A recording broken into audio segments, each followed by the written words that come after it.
আমাদের কলেজের সামনে কোনো ফুটপাত থাকবে না। আমাদের সাফ কথা ভাই। কোনো ইউনিভার্সিটি কোনো ক্যাম্পাসে আশা করি তোমরা স্টুডেন্ট, তোমরা যেহেতু স্টুডেন্ট, আশা করি তো স্টুডেন্টদের মাইন্ড সবথেকে ভালো থাকে। তোমরা এটা বুঝো যে যখন দুজন কথা বলে আমি আর এই ভাই কথা বলতেছি, পিছনে উনি বলতেছে কাউকে চাঁদা দেন, আপনি বলছেন ওরে ভাই চাঁদা আমার দিতে। শেষ করতে একটা ভাই বছর আপনার কয়টা দোকান ছিল? আমার জানা মতে ফুটপাত আপনার দোকান ছিল। ভাই আমার কথা আপনার দোকান ছিল।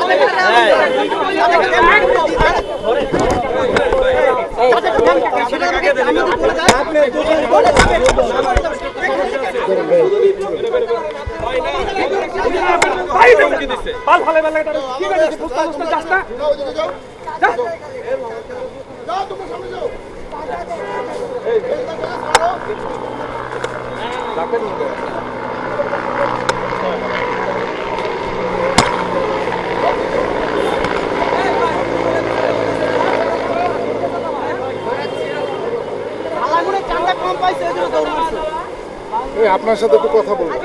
আজকে খুব একটা মানে এমন একটা পরিস্থিতিতে এখানে দাঁড়িয়ে কথা বলছি যেখানে হচ্ছে যে একটা স্বর্ণের ডিম পাড়া হাঁসের মতো, যে আমি স্বর্ণের ডিমটা এই রেগুলার স্বর্ণের ডিম পাচ্ছি, একদিন আমার বেশি টাকা প্রয়োজন হলো স্বর্ণের যে ডিম পাড়া হাঁস সেটার পেট কেটে ডিম পাড়ার জন্য ডিমটা আরও যেন বেশি পাই, এই ফিকিরে আমি স্বর্ণের মানে মানে ডিম পাড়া হাঁস এটা পেট কাটছি।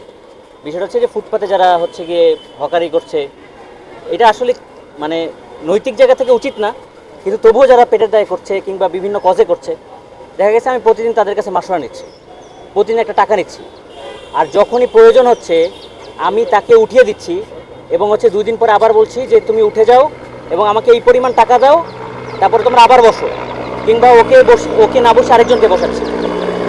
ফার্মগেট এমন একটা জায়গা যেখানে হচ্ছে এখানে পলিটিক্যাল ফুয়েলের অন্যতম ইয়ে হচ্ছে আপনার এই ফুটপাত। বোঝার চেষ্টা করেন আমার কথা, যেটা হচ্ছে আমাদের প্ল্যানিংয়ের ভাষায় এটা বলে সেন্ট্রাল বিজনেস ডিস্ট্রিক্ট। আপনার হচ্ছে আপনি এই সিবিডিতে পৃথিবীর যেই দেশেই যান দেখবেন ফুটপাত থাকবেই, ফুটপাত সরাতে পারবেন না। সরকার যেই সরকারে এসেছে ওরা ইচ্ছা করে নীতি নির্ধারণ করে নেয় যেন ওদের স্থানীয় পলিটিক্স টিকতে পারে এই ফুয়েলে, এই যে আপনার ফুটপাত থেকে আসা স্বর্ণের যে ডিমগুলা, এই ডিমগুলো কালেক্ট করে ওদের নেতাকর্মী যেন চলতে পারে। এখন দেখেন আমরা অতীতে কখনো বাধা দিইনি, কিন্তু সমস্যা হচ্ছে এই যে গরিব মানুষ, যেমন এখানে অনেকে যারা ব্যবসা করছে, যাদের গতকাল হামলার শিকার অনেকেই হচ্ছে উঠিয়ে দেওয়া হয়েছে, তারা এখানে 30 বছর 35 বছর ব্যবসা করছে। এই 30 বছর 35 বছর মানে যারা ব্যবসা করছে তাদেরকে এক রাতে আমি ভাঙচুর করে উঠিয়ে দিলাম, শুধুমাত্র এই আশায় যে ধরেন 1 সপ্তাহ পরে আমি আরেকটু কিছু টাকার বিনিময়ে বা আরও কিছু টাকার বিনিময়ে তাদেরকে বসাবো, তাহলে এটা খুবই নিকৃষ্ট মানের কাজ হবে। আবারও বলছি, যেই সরকারে এসেছে ওদের প্রধান মানে একটা লোক দেখানো মনে করেন উচ্ছেদ অভিযান করা হয়। ওই উচ্ছেদ অভিযান এই কারণে করা হয় যেন হচ্ছে কি ওদের নেতাকর্মীরা আবার এখানে মানে বসতে পারে বা হচ্ছে নেগোশিয়েট করতে পারে।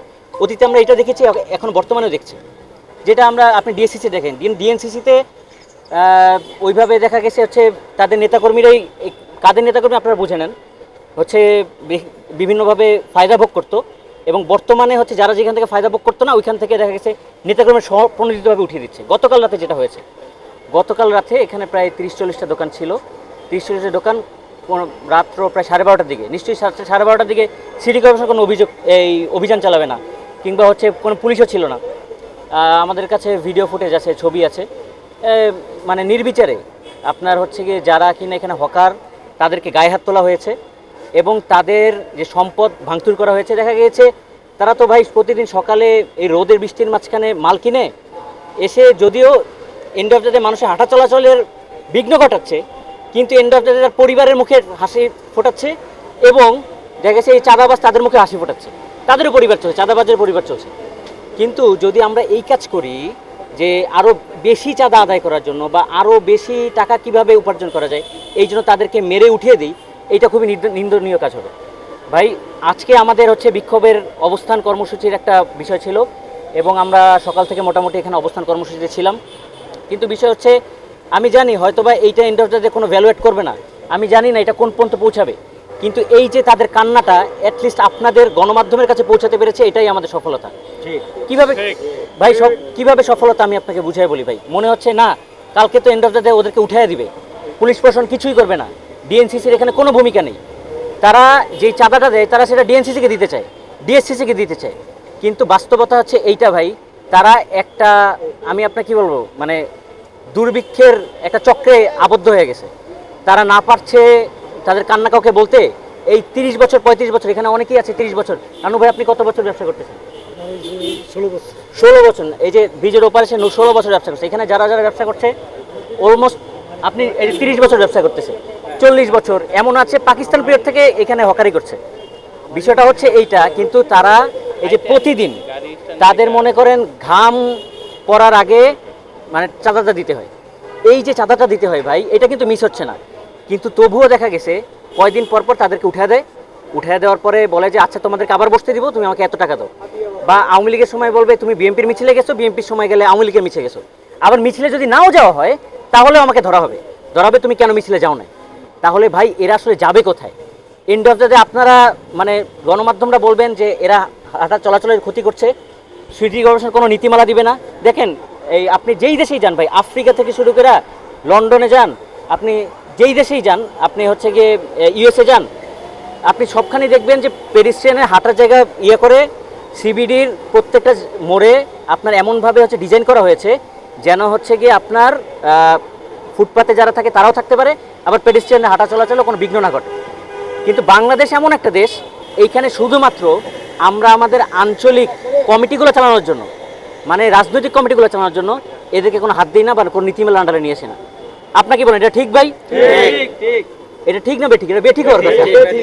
বিষয়টা হচ্ছে এই যে ঠিক বেঠিকের ইয়াও তারা আজকাল বুঝতে পারে না। এই কারণ বিষয় হচ্ছে তারা শোষণ হইতে হইতে হইতে হইতে তারা একটা যন্ত্রের মতো হয়ে গেছে ভাই। এখন এই যে চাপা কান্না, এটা ভাই কার কাছে বলবে? আমরা গণমাধ্যম যে ভাইরা আছেন তাদেরকে অসংখ্য ধন্যবাদ। তারা